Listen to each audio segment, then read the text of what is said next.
Isa sa malalaking cracks sa buhay ng tao, ang pagiging sobrang mamomroblema. To become warriors. Kung inyo pong susuriin ang inyong sarili at pipili lang kayo sa dalawa, and you're going to identify yourself, are you a warrior or not a warrior? Isang magandang katanungan. Ano po ang ating classification? Kayo ba ay mapag-alala o hindi? Kayo ba ay mahilig mong problema o hindi? Worry robs people of happiness. Worry robs people of peace, even of the essence of life, even though at times, and many times, in fact all the time, worrying doesn't really solve anything. What is the difference between being responsible and being worrisome na maging mapag-alala? Ito po ang pamagat ng ating pag-aaral ngayon, the root and fruits of worry. Kung ano mga pinag-uugatan at nagiging bunga ng sobrang pamomroblema at pag-aalala.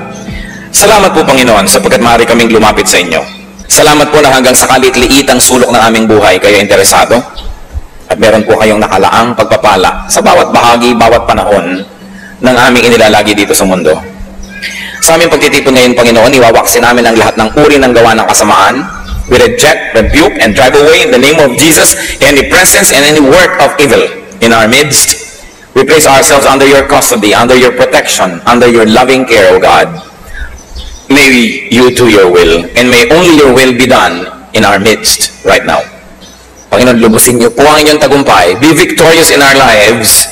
Be victorious in this activity, and be victorious in the outcome of this activity. Sit on your throne of power, preside over this event, and let your will be done in our midst. Use your servant only as an instrument of your goodness, but let your mouth be the source of all the words that we will partake of. Let your throne be the source of all the grace that will flow into our lives. Patawarin niyo po kami sa aming mga kasalanan, anuman yun, Panginoon. Linisin niyo po kami. Paging dapatin niyo kaming tumanggap ng pagpapala. Ayaw namin na makipagniig sa inyo at pagkatapos ay wala kaming maiuwing pagpapala. Samahan niyo po kami at kayo po, Panginoon, ang siyang manguna. Speak with authority because you are King of Kings, Lord of Lords. And speak, Lord, so that as we hear your words, we get healed, we get strengthened, and we become more and more like your Son, Jesus. We ask you, Father, let your grace abound in our midst. In the name of Jesus, your Son, we pray. The root and the fruits of worry. Why should we worry? And what should we not worry about? At yan po ang ating unang pag-uusapan, what not to worry about. Matthew 6:25, therefore I tell you, do not worry about your life, what you will eat or drink, or about your body, what you will wear. Napakahalaga po na namnamin natin ang kahulugan ng mga salitang ito. Ang Panginoon ang nagsasabi nitong Matthew 6, buong chapter 6. At sabi niya, therefore I tell you, do not worry about your life, what you will eat or drink, or about your body, what you will wear. So do not worry about food and drink. Do not worry about clothes. In other words, do not worry about basic needs. Ano po ang dahilan? Why may we not worry? Because God knows you need this. Because God cares for you more than you care for yourself, and because God will provide. Matthew 6:26, in the same chapter, the Lord Jesus says and tells us why we should not become warriors. Look at the birds of the air. They do not sow or reap or store away in barns, and yet your heavenly Father feeds them. Are you not much more valuable than they? Napakasimple po ng logic. Sa katunayan, ito na yata ang isa sa mga pinakamadalas na i-quote natin na verse. Sapagkat sabi nga ng matatanda, ang paalalay gamot sa tao na kalilimot, dahil kahit na gaano karaming beses na pinag-uusapan at pinag-aaralan itong mga bagay na ito, ang nagiging ending pa rin, the people of God are warriors. Lagi pa rin nag-aalala, lagi pa rin namomroblema. Matthew 6:28-30. And why do you worry about clothes? See how the lilies of the field grow, they do not labor or spin. Yet I tell you, not even Solomon in all his splendor was dressed like one of these. If that is how God clothes the grass of the field, which is here today and tomorrow is thrown into the fire, will He not much more clothe you, O you of little faith? Sabi, bakit nag-aalala ka sa iyong susuotin? Ang mga damo ba gumagawa ng tela, nagtatahi ng damit? Pero hindi. Pero si Solomon, kahit ang yaman-yaman niya at pinagpala ng Diyos, kahit kailan, hindi nakapagbihis ng kasing ganda ng pananamit ng mga damong ito. Tamang-tama ang kulay, tamang-tama ang blending, ang harmony ng design. Sabi niya, kung yung damong buhay ngayon, bukas lanta na at sinisigan na lamang, dinadamitan ng maganda, ikaw pa kaya, taong maliit ang pagtitiwala. So do not worry about these things, and also do not worry about the future. Again, in chapter 6 of Matthew, verse 34, therefore do not worry about tomorrow, for tomorrow will worry about itself. Each day has enough trouble of its own. And why not? Why not worry about tomorrow? Because tomorrow will take care of itself. That is the logic. Pero kahit ilang beses na nating nadinig ito, sasabihin, ang daming beses ko nang nadinig yan, sawang-sawa na ako marinig yan. Ang itatanong ko, napatigil na po ba kayo mag-alala? Sa ilang beses nating nadinig ito. Kaya dapat madinig pa ulit-ulit. Sabi, huwag mong alalahanin yung bukas. Yung bukas, poproblemahin niya ang kanyang sarili. In other words, the Lord is saying, I'm here today, don't worry about tomorrow, because when tomorrow comes, I'll be there as well. Because I'm the Lord of yesterday, today, and tomorrow. Marami po sa atin ay hindi tayo nag-enjoy sa buhay kasi yung ibinibigay na grasya ng Diyos para ngayon, pinaghahati natin. Kalahati para ngayon at kalahati para bukas na inaalala na natin ngayon pa lang. Samantalang yung bukas, pagdating niya, may kasama siyang sariling grasya para sa kanya. May sarili siyang pagpapala na kasabay niyang darating. Pero dahil yung pagpapala ngayon na dapat sanay ngayon at kasya para sa ngayon ay pinaghahati natin dahil nag-aalala na agad tayo bukas. At pagdating naman ng bukas yung darating na grasya, hahatiin mo na naman para sa makalawa, kahit kailan, hindi na tayo titigil mag-alala. I like to be very emphatic that the Lord does not teach us not to plan. Pinupuri nga ng Bible yung langgam na marunong magplano para sa darating na tag-ulan, nag-i-impok na daw ng pagkain. So you may plan. You may even want to save. You may want to be very detailed about how you want to spend your retirement. But the point is, after you have done the planning and after you have done what you could, stop worrying.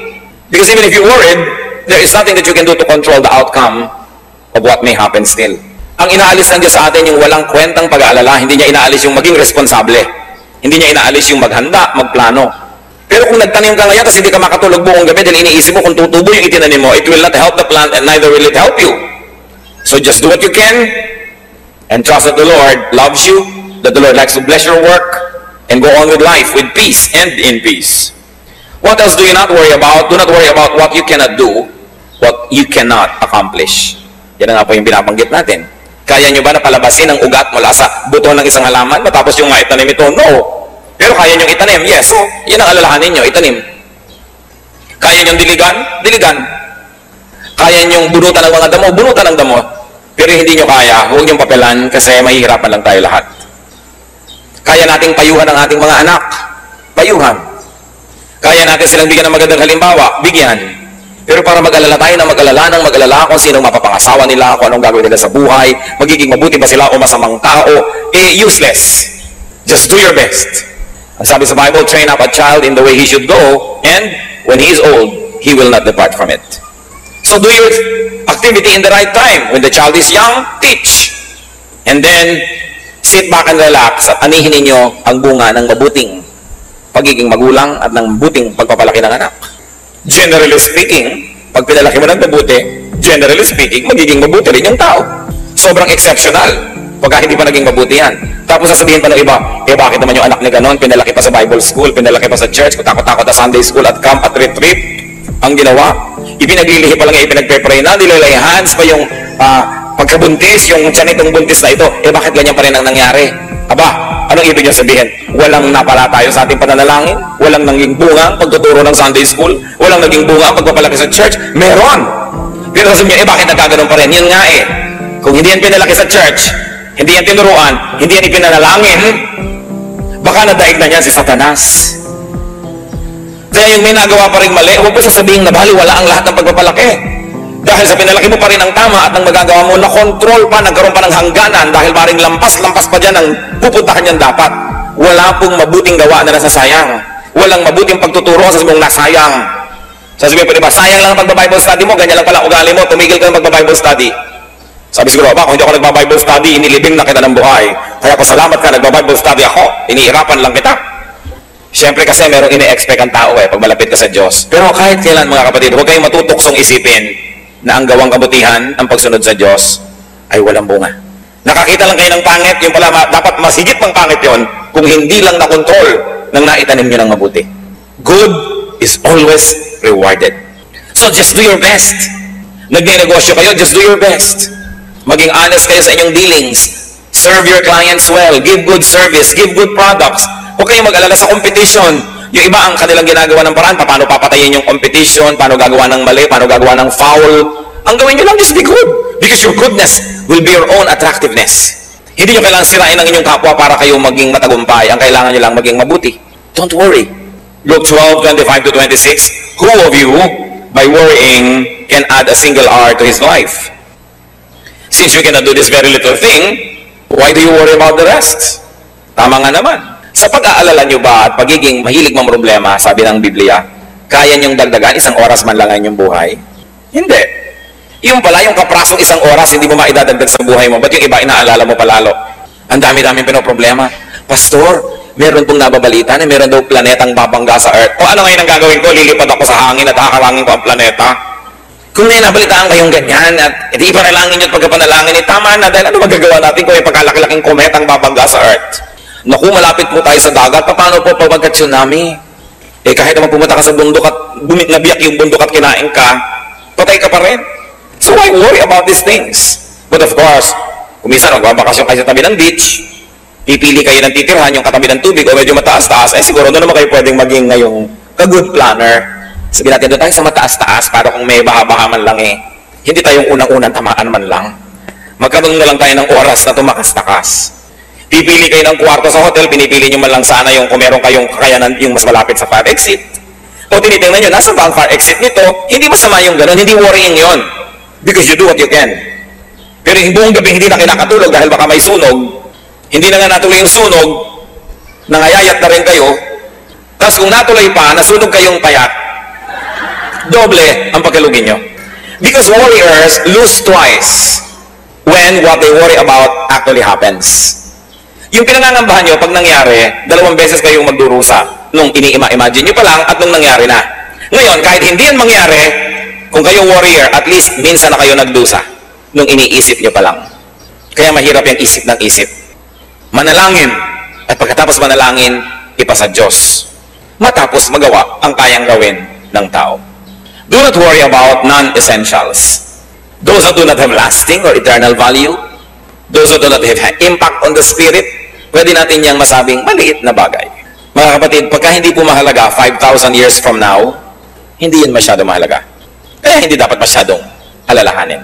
Sabi ng Panginoon kay Martha, nung si Martha ay abalang-abala sa paggawa sa kusina because she wanted to serve her guests very well, Luke 10:41, the Lord said to Martha, Martha, Martha, the Lord answered, you are worried and upset about many things. But only one thing is needful. Marami kang iniisip masyado, iha. Isa lang ang mahalaga. At yan ang kabanalan, madilig ang salita ng Diyos. Kaya huwag mo nang masyadong alalahanin.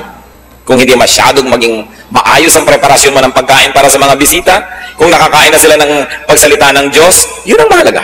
Siyempre, hindi naman ibig sabihin, hindi na natin aayusin ang pakikitungo natin sa ating mga bisita, pero may hangganan. Napakarami ko na pong nakita na yung bahay nila, binubuksan nila for Bible study or for fellowship. Ang lahat na bless, puwera ang may-ari ng bahay. Kasi every 10 minutes, tumatayo, pumupunta sa kusina. Every 5 minutes, magbubukas ng electric fan. Mag-check ng lamig ng kwarto. Ang daming inaasikaso. Hindi masama. Pero tulad ni Martha, sabi ni Lord, maraming bagay ang pinag-aalalahanan mo. Hayaan mo na yan. Isa lang ang tunay na mahalaga na makakain ang salita ng Diyos. Kung ito ang masasakripisyo dahil sa marami mong inaalala, huwag mo lang alalahanin ang mga bagay na yan. Kung minsan pupunta ka sa church pero inaalala mo ito, inaalala mo yun, ay hindi yata maganda yung damit ko, hindi yata ito ang gusto kong isuot. Yun ang sinasabing, many things are not needful. What is important is to grow in the Lord. What worry brings about? Ano ang bunga? Pinag-usapan po natin yung puno, yung ugat ng pag-aalala. Ano ang bunga nito? Ano ang naidudulot ng pag-aalala? Matthew 13:22, the one who received the seed that fell among the thorns is the man who hears the word, but the worries of this life and the deceitfulness of wealth choke it, making it unfruitful. Ilang daang libong beses na rin nating nadinig ang verse na ito. Ang pinag-uusapan dito, yung iba't ibang uri ng lupa na nahulugan, nataniman ng buto, ng seed. At dahil iba't iba ang napaghulugan ito at napagtaniman, iba't iba ang nangyari doon sa seed. May tumubo, namatay agad, may tumubo ng konti, at maya-maya, tsaka pa lang siya namatay. Meron namang tumubo nga, hindi naman makalaki-laki, at meron namang namunga ng maganda. Sabi, depende sa pinagtaniman. At itong pinag-uusapan natin dito na buto, yung salita daw ng Diyos, napatanim sa puso ng isang tao. Maaaring ang pagiging banal, ang pamumuhay ng makadiyos, napatanim sa puso niya at gusto niyang gawin.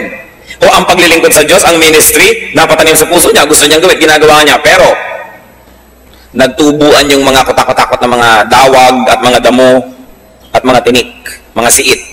Natalo yung halaman. Buhay nga, pero hindi naman namumunga. So ikaw, nagpasya ka na maging makadiyos, tapos naging maalalahanin ka naman, teka, kung magiging makadiyos lang ako, hindi ako gagawa ng ibang paraan, paano ako yayaman? Sabi, the deceitfulness of wealth, choke it.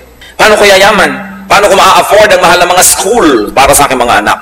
Paano ko sila maibabakasyon sa Palawan, sa Bohol, sa Baguio? Paano ko ibibili ko ang asawa ng mga hikaw na umiilaw-ilaw na parang traffic light?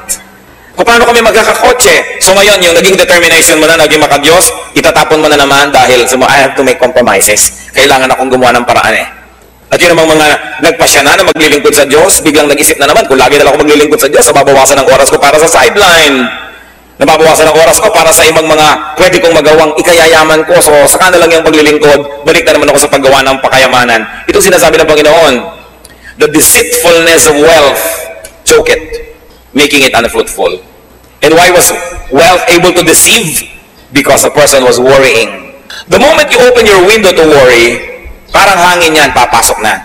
Maraming kasama. Parang meron kang isang inimbita, ang dami niyang kasama. Pag meron kang isang pinayagan na makapasok sa buhay mo, ang dami niyang kasama. Di ba alam niyo yan? Inibig niyo lamang itong isang lalaking ito, nung naging asawa niyo na, ang daming kasama. Ang nanay niya, ang tatay niya, ang mga kapatid niya, ang lahat-lahat. Inibig niyo lang itong babaeng ito, yung pala kayo magpapakaalala mga kapatid niya pagkatapos. Kasi nung pumasok siya sa buhay niyo, ang dami niyang kasama. Kaya iniingatan natin kung sino pinapapasok sa buhay natin. Pag pinapasok po natin sa ating isip at puso ang pag-aalala, marami rin siyang kasama. Mga pandaraya ng sanlibutan, pananakot ni Satanas, yan ngayon ang bablackmail sa lahat. Para kalimutan ang ating pagiging makadiyos, talikuran ang ating mga pangako sa Diyos dahil tayo nagiging sobrang maalalahanin. So what are the fruits of worry? Just like what we have read, worry chokes. Sumasakal. Worry binds, worry kills. Worry also defocuses from God. And it focuses on the negative. In fact, it focuses on Satan. Mga kapatid, makinig kayo mabuti. Pag tayo nag-uumpisa na mag-alala, hindi na tayo nakatingin sa Diyos nun. Nakatingin na tayo doon sa problema. Pag tinitigan nyo ang problema, lalaki yan ng lalaki at tayo'y liliit ng liliit. Huwag niyong tititigan ang problema, ang titigan nyo ang Diyos na mas malaking hindi hamak kaysa sa problema. Pag tinitigan natin yung nakakatakot, lalong lumalakas ang loob nun, lalong nananakot. Pero dapat ang tititigan natin yung Diyos, who is Lord of Lords, who is King of Kings. And you must never forget that in the name of Jesus, every knee will bow in heaven, on earth, and under the earth. Ito ang gusto kong hamon sa ating lahat. Sukatin natin ang bawat sarili natin. Tandaan nyo, oras na nag-aalala na kayo, di na kayo nakatingin sa Diyos. Kaya alalahanin ng Diyos. Alalahanin ang kanyang mga pangako, ang kanyang mga salita, ang kanyang mga ginawa, ang ginawa ng Panginoon sa lupa, ang mga iniwan niya at binitawa ang mga pangako, ang kanyang salita. Mabubuo muli ang ating determinasyon na sa kanya umasa. But remember, hindi lang yung religion na parang nakakalasing, na wala ka nang ginagawa kundi magdasal, wala ka nang ginagawa kundi umasa ng himala. Hindi yun. Ginagawa natin ang kaya natin gawin at ipinasa sa Diyos ang magiging bunga. Pero hindi pwedeng sa umpisa lang ipinapasa Diyos mo na. Yan nangyayari na ang relihiyon ay nagiging isang masamang bisyo. Kung ang tao hindi na gumagawa ng tama, ng mabuti, at iniaasa na lang sa himala ang lahat ng bagay. Kailangan magkasama yan. Faith and works must always blend together. Luke 12:29-30, do not set your heart on what you will eat or drink. Do not worry about it. For the pagan world runs after all such things, and your Father knows that you need them. Sabi niya, alam niyo kung sino lang dapat nag-aalala kung may kakainin pa sila, kung mabubuhay pa sila, dapat yun lang mga taong walang Diyos. Sapagkat yung mga taong walang Diyos, walang aasahan, walang pinanghahawakan, sa kanila lang bagay ang pag-aalala. Pero sa mayroong Diyos, hindi bagay yan. Sa Diyos na nagsasabing, 6 days you shall labor and do all your work, and on the 7th you will rest. In the same manner, the Lord is saying, do what you can, work hard, but after working hard, you rest, because what you plant, you will harvest. Kung anong itinanim mo, aanihin mo rin. Sabi, hindi bagay sa inyo na mayroong mga Kristo sa puso ang pag-aalala. What else does worry bring about? Worry drains energy. Naranasan nyo na ba na managinip na hinahabol kayo ng kung ano man o sino man?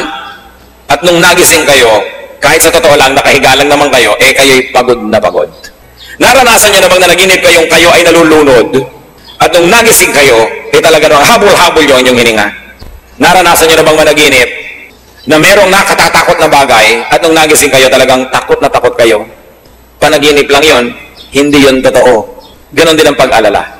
Kahit hindi totoo ang ini-imagine ninyo, para na rin totoo ang effect sa inyong katawan. Parang selos. Naranasan nyo na ba magselos? Naaalala nyo si Mr. o si Mrs. o maaalala mo si boyfriend o si girlfriend na may ibang kasama? At dahil makulay ang iyong imahinasyon, pati ang kanilang iniinom na buko, alam na alam mo ang korte. Pati yung kortina sa kanilang likuran ay alam na alam mo.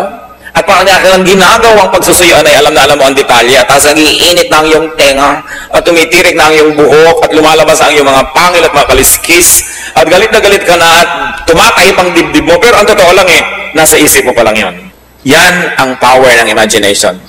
Kaya dapat yung pag-imagine natin, mga kapatid, ginagamit natin doon sa positive.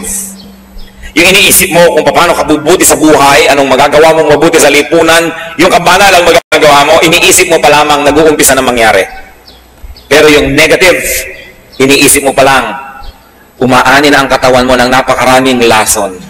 Kaya ang lagi sinasabi ni Lord yung, do not commit the sins of the mind, the sin of imagination.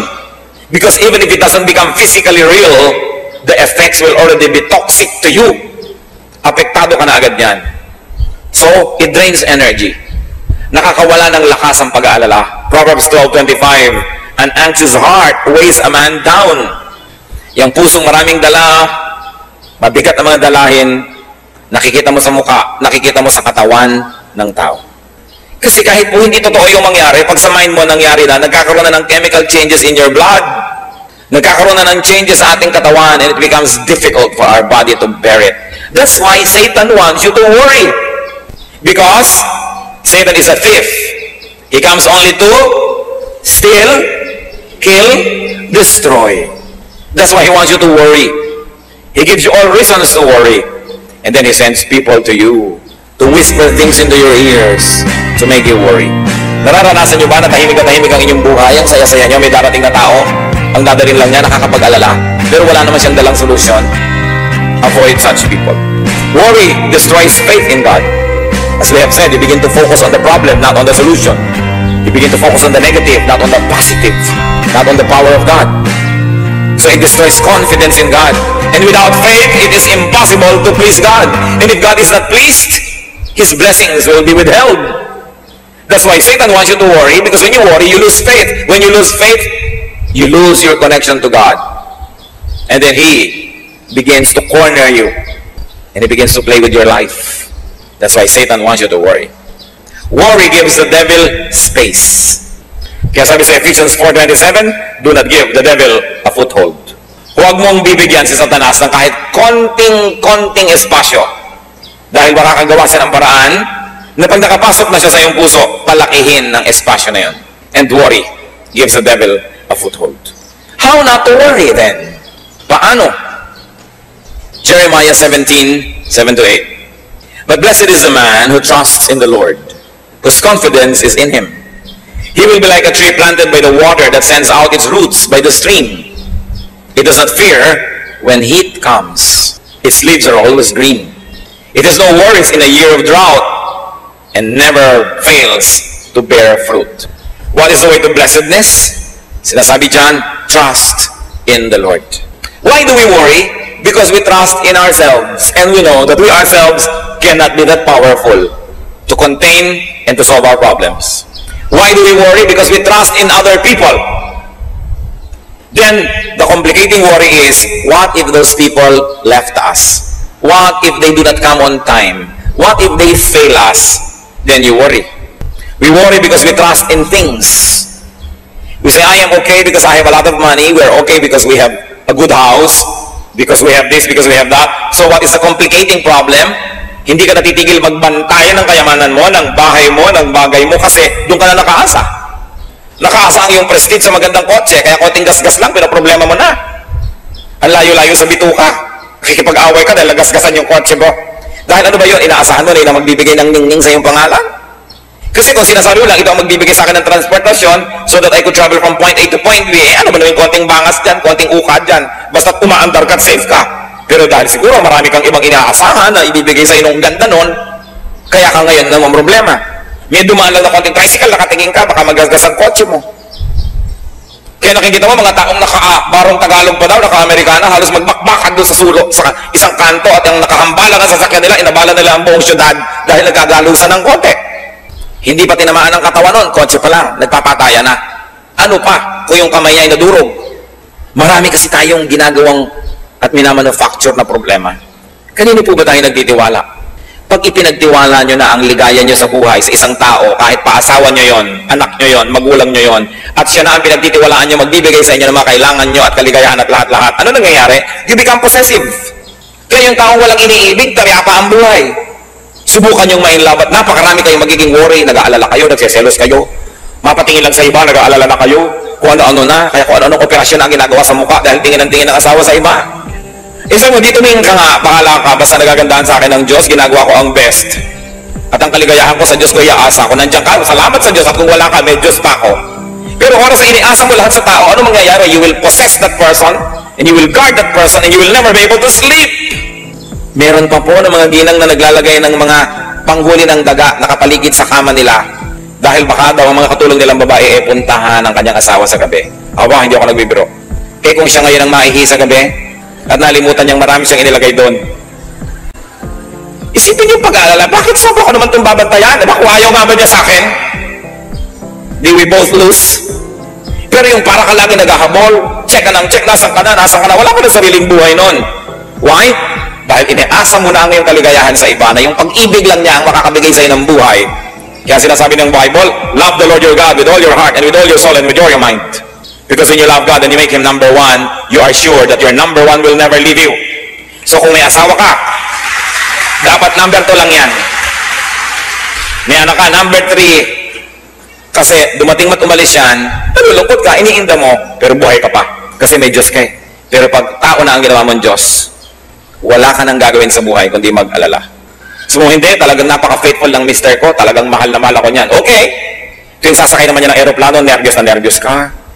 Yung magbibiyahe, wala ka nang ginawa kundi mag-alala. Kasi anino ka na lang niya, hindi ka na tao eh. So mahal kita, nag-aalala ko para sa iyo, ipanalangin kita. Ayaw ko pa sanang kunin ka ng Panginoon, sana kunin tayo sabay, magka-holding hands. Pero kung kinuha ka na, malulungkot ako siyempre, pero ipagtitiwala kita sa Diyos at ipagtitiwala ko pa rin ang sarili ko sa Diyos. Yan ang pinagkaiba ng may Diyos. Kaya sabi ni Lord, bakit kayo nag-aalala na parang wala kayong Diyos? These things belong to pagans. But for people who have God in their hearts, you are stable. Nauuga ka lang ng konti. Nawalan ka ng kayamanan, nauuga ka ng konti. Nawala ang mahal natin sa buhay, nauuga ka ng konti. Kasi ang tibay-tibay ng Diyos na nasa kalooban mo. Kaya ang gusto ng Diyos, number 1 siya eh. Hindi para dahil lagi na lang siya gusto niyang sikat siya. Kasi alam niya, kawawa tayo pag ginawa natin na tao lang o bagay lang ang number 1 ng buhay natin. Dahil yun talaga mapanganib ang iyong kalagayan. Kasi ang number 1 mo ay maaari kang iwan at di ka man iwan, maaari siyang mawala. Gusto man niya o hindi. Kawawa ka. Fall in love with Jesus. Continue to develop your loving relationship with Jesus. It will correct your all other loving relationships. With people, with things, even with your pets. Malalagay sa tamang lugar ang lahat. And you will become stable. Nagiging matining ang loob ng isang taong may pag-ibig sa Diyos. At ang pag-ibig sa Diyos, ang pakikipag-ibigan sa Diyos ay pumupuno ng lahat ng kulang ng puso ng tao. But inside every man's heart is a God-sized vacuum that only God can fill. That even if you had people, if you had things, if that vacuum for God is not filled, you will always be empty. That's why there are many people who are running on empty. Nagtataka sila, meron naman akong bahay na maganda, meron naman akong pamilya, meron naman ako nito, bakit kaya kulang ang buhay ko? Hindi nila na tatanto na maaaring ang Diyos ang kulang sa kanilang buhay. Pero pag yung lugar ng Diyos puno na ng presensya niya, kahit kulang-kulang yung iba, hindi mo yun gaanong iniinda. Although God wants you to have all of these chambers of your heart filled, dahil hindi naman siya maramot, pag po tayo mapag-alala, isang bagay ang tiyak, hindi ganon katibay ang relasyon natin sa Diyos. Kaya patibayin. I-develop yan. How else are we not to worry? Do your best. Leave the rest to God. Proverbs 16:9, in his heart, a man plans his course, but the Lord determines his steps. Man plans, but God has the final say. And in the end, God will prevail. Kaya kailangan, ginagawa natin ang magagawa, pero ipinapasa Diyos. At mga kapatid, listen to this. Tinatanggap ang kalooban ng Diyos. Kahit hindi yon ang kalooban natin. Nagtitiwala na lagi siyang tama. That when you do not agree with God, doubt your scholarship. But do not doubt God. Because God cannot be wrong.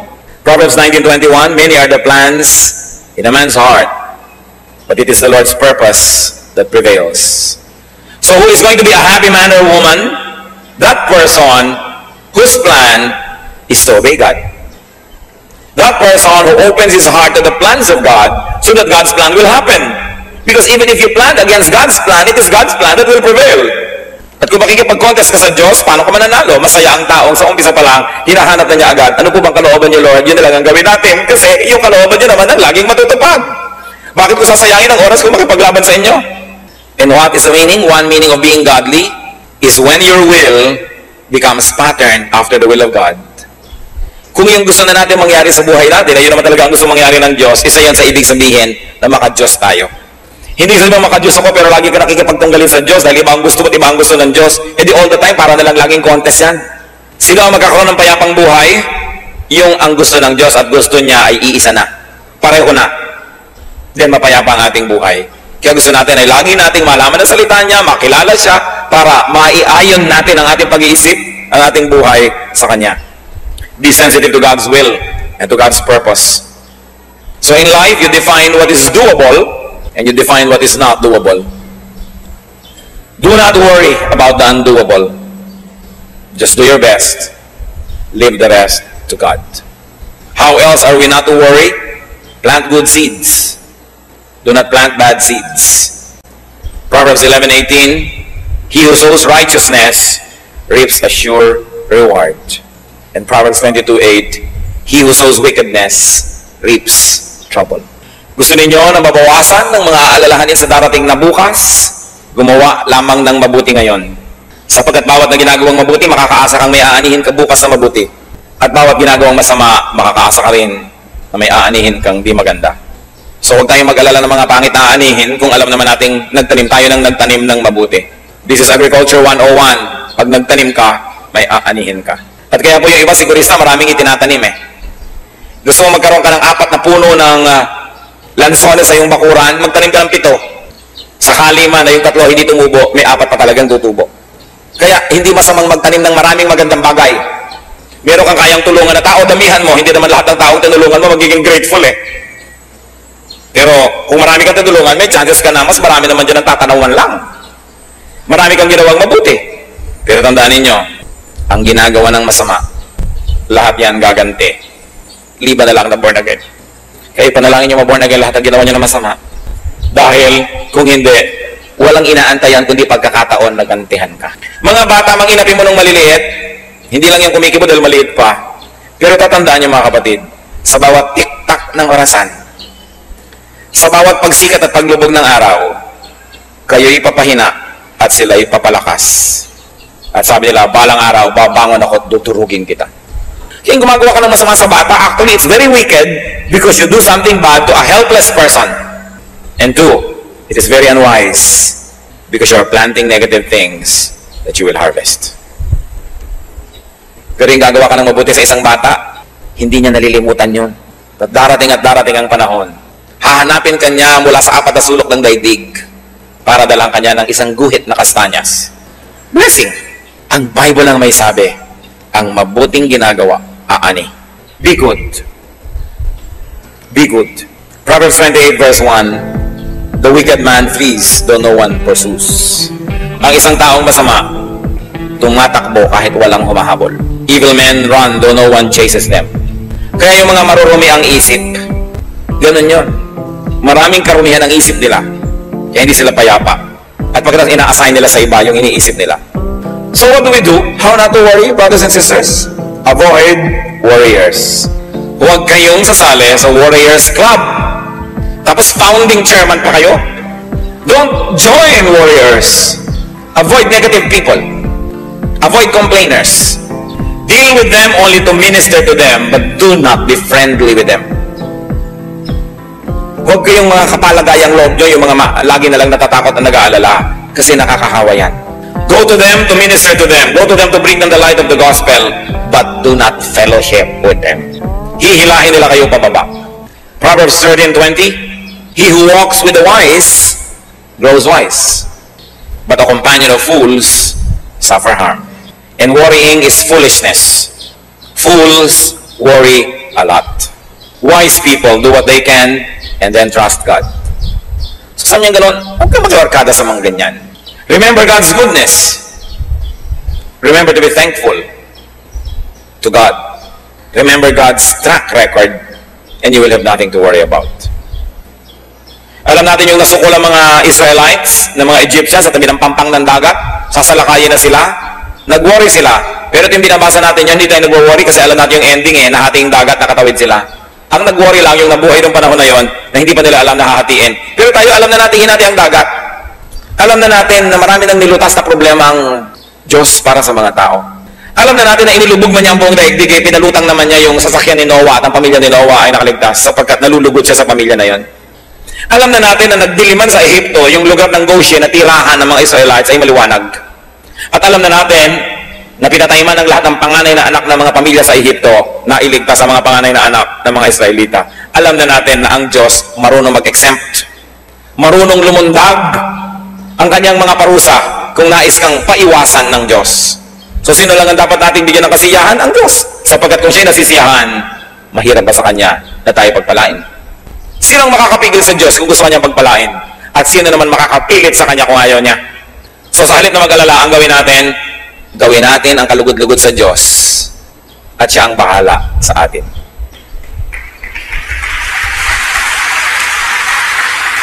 Napakaganda ng word na bahala.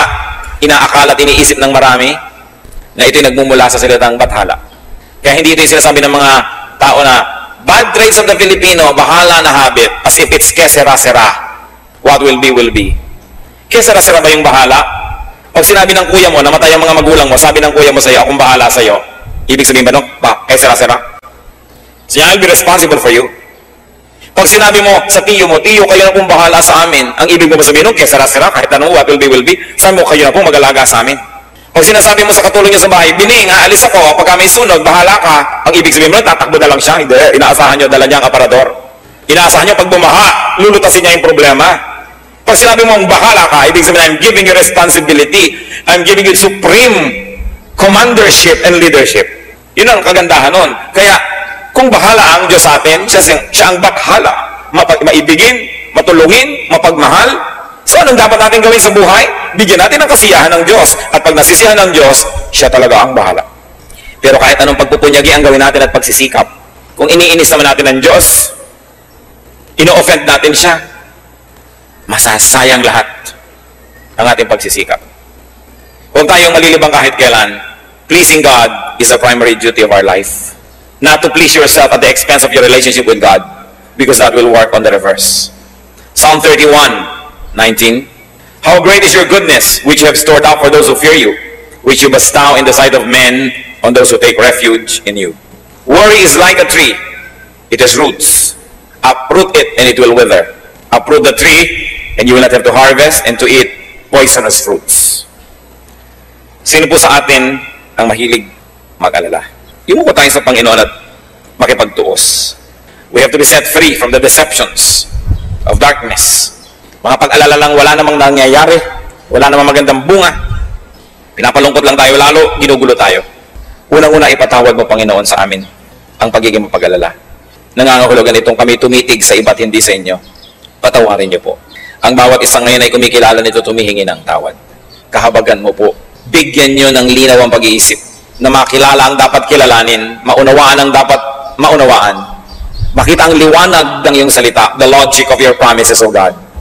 May we connect the dots and may we see how to apply in practical terms all the lofty ideals of Scripture and all of these wonderful ideas that are in your book, the Bible.